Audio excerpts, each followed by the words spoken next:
sini saya akan menjelaskan tentang hukum jazm. Secara bahasa, kata jazm mempunyai beberapa pengertian, diantaranya memutus, menetapkan, dan menyatakan. Jazm dalil saja, artinya isim tidak mungkin beri i'rab jazm apalagi huruf yang hukumnya adalah mabni semuanya. Amil jazm adalah amil yang merubah i'rab fi'il mudhari menjadi jazm. Contoh yang syuruh yang ditambah amil jazm berupa lam menjadi lam yang syuruh. Bisa kita lihat huruf terakhir ro dari contoh tersebut yang awalnya berharokat rofa atau dhammah menjadi sukun karena adanya salah satu amil jazm berupa lam yang merubah i'rab fi'il mudhari tersebut. Yang pertama, tanda i'rab jazm fi'il mudhari. Jazmnya fi'il mudhari ditandai dengan beberapa tanda, diantaranya yang pertama harokat sukun. Ketika jazm fi'il mudhari bisa saja ditandai dengan harokat sukun di akhir kata. Tanda jazm fi'il mudhari dengan harokat fi'il mudhari an sahih al akhir atau di akhir huruf sahih dijazmkan oleh amil jazm, contohnya seperti kalimat berikut: yashrabu, terus dijazmkan menjadi lam yashrab. Yang kedua, membuang huruf ilat. Tanda jazm fi'il mudhari dengan membuang huruf ilat ketika fi'il mudhari yang mu'tallu al akhir atau di akhir huruf ilat dijazmkan oleh amil jazm. Sementara itu huruf ilat ada 3, yaitu alif, waw, ya. Ya kan contoh berikut: yarmi dijazmkan oleh amil jazm menjadi lam yarmi, membuang huruf ilat berupa ya. Yang ketiga, membuang nun. Tanda jazm fi'il mudhari dengan membuang nun yaitu ketika fi'il mudhari baik sahih al akhir atau diakhiri huruf sahih maupun mu'tallu al akhir diakhiri atau diakhiri huruf ilat yang sudah ada tambahan alif tasniyah, waw jamak, dan ya mufradah muannatsa mukhatabah dijazmkan oleh amil jazm. Sebagai contoh, perhatikan kalimat berikut: tambahan alif tasniyah, contoh yashrabana, dijazmkan menjadi lam yashroba. Tambahan waw jamak, contoh yakuluna, dijazmkan menjadi lam yakulu. Tambahan ya mufradah muannatsa mukhatabah, contoh taktubina, dijazmkan menjadi lam taktubi. Terus yang selanjutnya, materi selanjutnya, isim catat akhir. Isim maqsur adalah isim mu'rab yang huruf terakhirnya berupa alif lazimah, baik alif tersebut ditulis dalam bentuk alif seperti atau dengan bentuk ya seperti Musa. Alif tersebut selamanya tidaklah asli, namun ada kalanya hasil dari perubahan atau ditambahkan. Alif yang merupakan hasil perubahan ada kalanya dari waw seperti al-asha atau ya seperti al-fatah, karena di dalam tasniyah kita ucapkan. Alif yang merupakan hasil penambahan maka ada kalanya ditambahkan untuk taknis seperti dzikra dan hubay, karena lafal-lafal tersebut berasal dari dzikrun dan hablun, atau ditambahkan untuk ilhaq seperti dzikra dan arto. Lafal yang pertama diilhaqkan dengan Ja'farun dan lafal yang kedua diilhaqkan dengan dirhamun. Alif tersebut dinamakan alif maksurah. Alif tersebut ditulis dengan bentuk ya ketika berada ke 4 atau lebih seperti mustasfa dan busra, atau benda ketiga dan asalnya adalah waw. Baik, selanjutnya saya akan menjelaskan tentang materi fi'il catat akhir. Di sini fi'il catat akhir itu artinya fi'il atau kata kerja yang huruf terakhirnya itu merupakan huruf ilat. Huruf ilat itu ada 3, yakni alif, wawu, ya.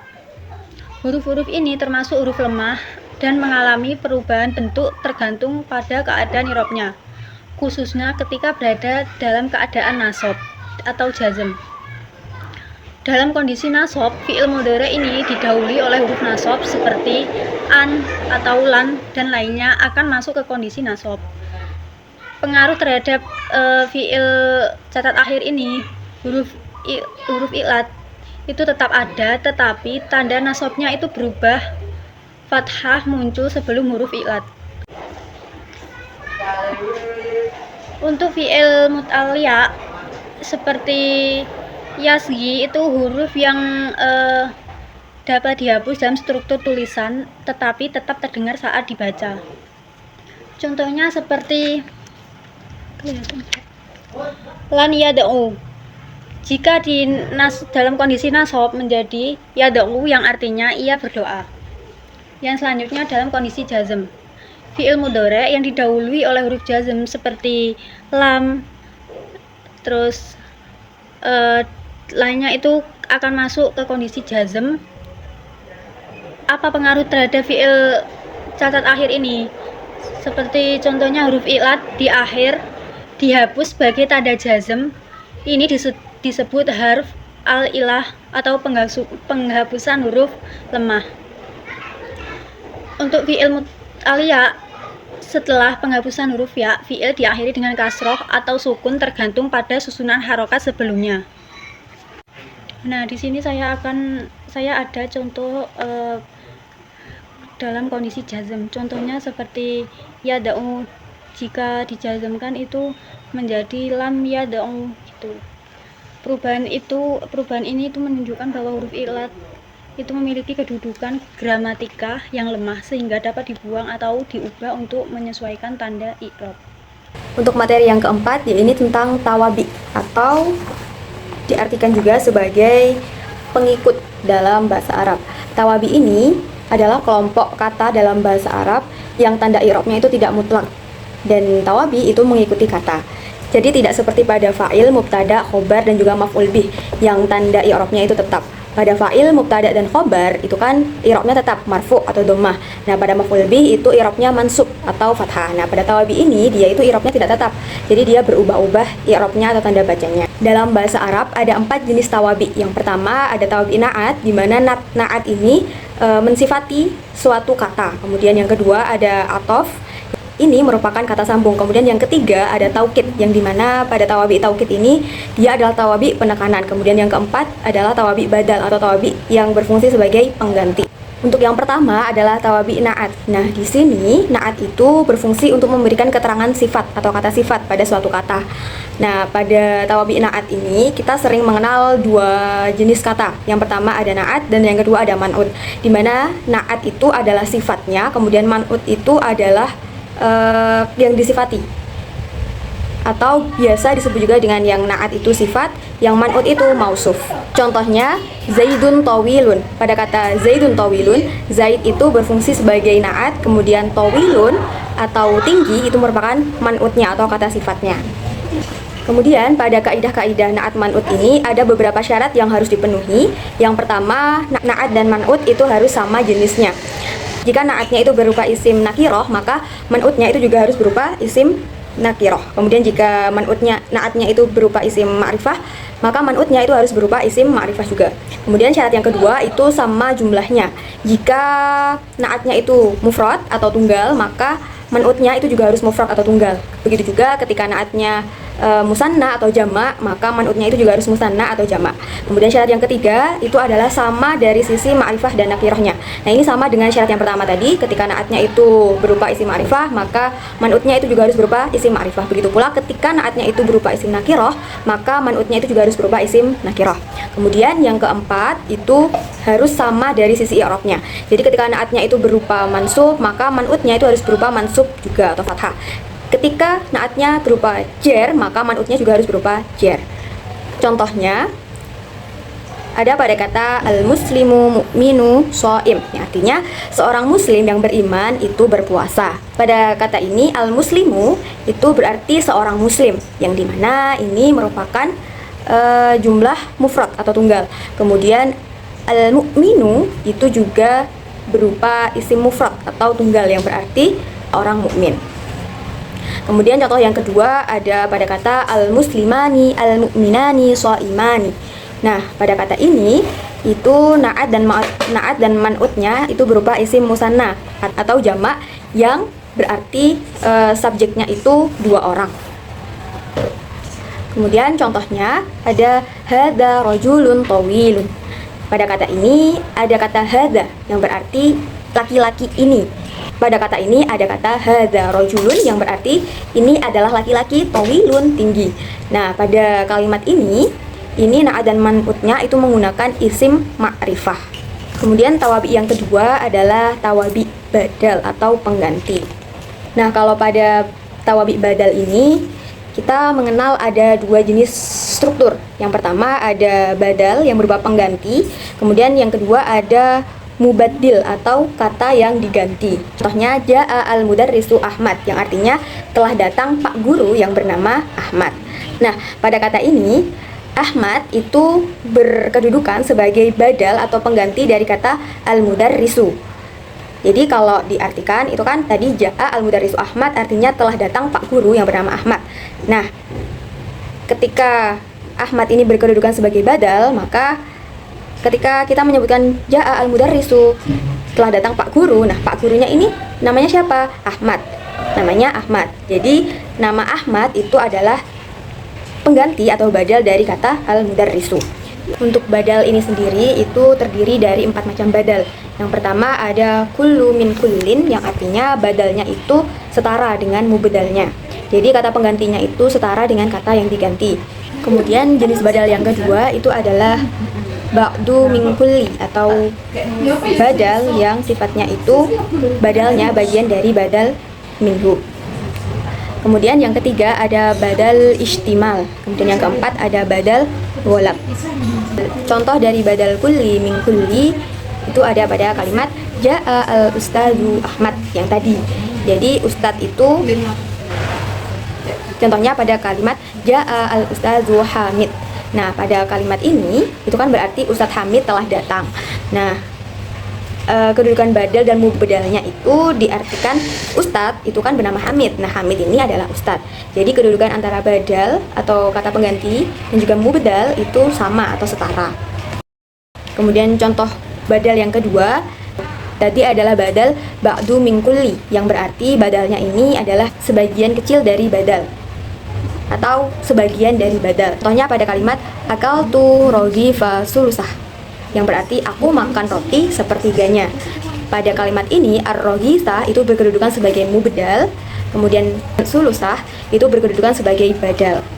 Jadi pada kata ini badalnya itu berkedudukan atau termasuk bagian dari mubdal. Tadi sulusah itu kan berkedudukan sebagai badal yang berarti sepertiga bagian dari roghifah mubdalnya, bagian dari roti. Jadi sepertiga bagian dari roti.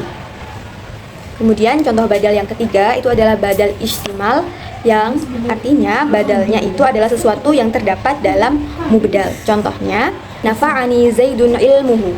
Zaid itu bermanfaat untukku ilmunya. Jadi pada kata ini ilmuhu itu kan berkedudukan sebagai badal dan zaid itu berkedudukan sebagai mubdal. Pada kalimat ini dapat kita ketahui kalau posisi badal yang ada pada kalimat ini ilmuhu itu merupakan sesuatu yang terdapat dalam mubdal atau pada zaid. Jadi ilmunya zaid itu bermanfaat untuk kita, untukku. Kemudian untuk contoh badal yang keempat adalah badal ghalab atau badal yang digunakan ketika terjadi kekeliruan dalam menyebutkan kata dengan kata. Jadi badal ghalab ini biasanya dan pastinya itu digunakan hanya pada saat bicara secara lisan saja, dan tidak mungkin digunakan pada saat kita menggunakan tulisan karena ketika kita menggunakan badal ghalab ini itu kekeliruannya langsung kita koreksi melalui ucapan kita. Sedangkan kalau kita menulis itu kan pasti kita sudah menyadari ada yang salah dan akhirnya kita hapus. Nah, jadi kita tidak bisa menggunakan badal ghalab pada tulisan. Contohnya pada kalimat ra'aitu Zaidan al-farasa yang berarti aku melihat Zaid. Padahal aslinya maksudnya itu aku melihat kuda. Jadi diganti katanya menjadi ra'aitu Zaidan al-farasa.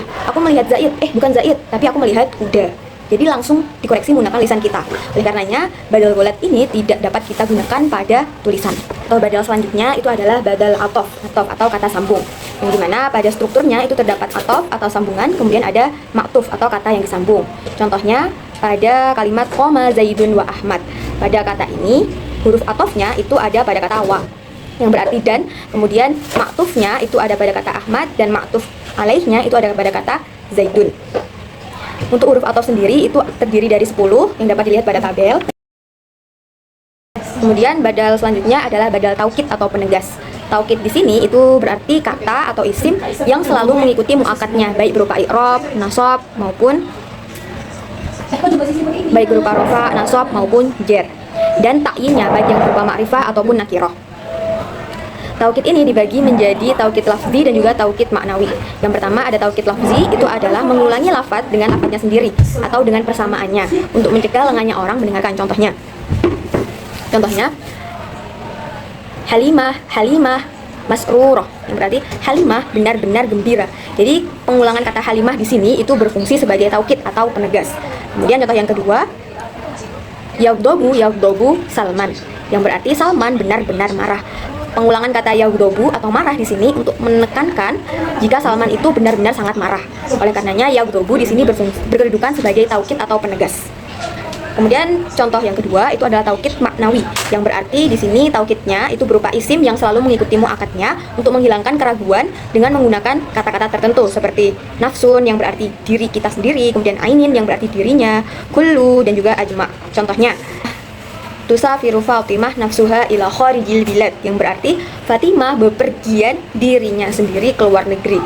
Pada kalimat tersebut ada kata nafsuha yang berkedudukan sebagai taukid atau penegas yang menegaskan kalau Fatimah itu pergi ke luar negeri sendirian. Jadi ketika hanya menggunakan tusafiru Fatimah ila kharijil bilad, itu sebenarnya sudah menunjukkan kalau Fatimah itu pergi sendiri ke luar negeri. Cuma karena di sini kita menggunakan tawabi atau kata gandeng yang berkedudukan sebagai taukid atau penegas, maka digunakan kata nafsun yang untuk menegaskan kalau Fatimah itu benar-benar bepergian sendiri ke luar negeri. Kemudian contoh yang kedua itu ada pada kalimat u'atibu Imron ainahu li'annahu sarikul jawab, yang berarti saya memarahi Imron, ainahu itu dirinya Imron, karena dia mencuri jawaban atau menyontek. Nah, pada kalimat ini ketika kita hanya menggunakan u'atibu Imron li'annahu sarikul jawab, itu sebenarnya sudah cukup. Yang dapat diartikan saya memarahi Imron karena dia, Imron itu menyontek. Sebenarnya sudah cukup seperti itu. Cuma ketika kita menggunakan taukid atau penegas, itu menjadi lebih jelas atau lebih menegaskan maknanya. Seperti itu. Jadi pada kalimat tersebut, ainahu itu berfungsi sebagai taukid atau penegas untuk menegaskan kalau saya itu memarahi dirinya Imron. Seperti itu.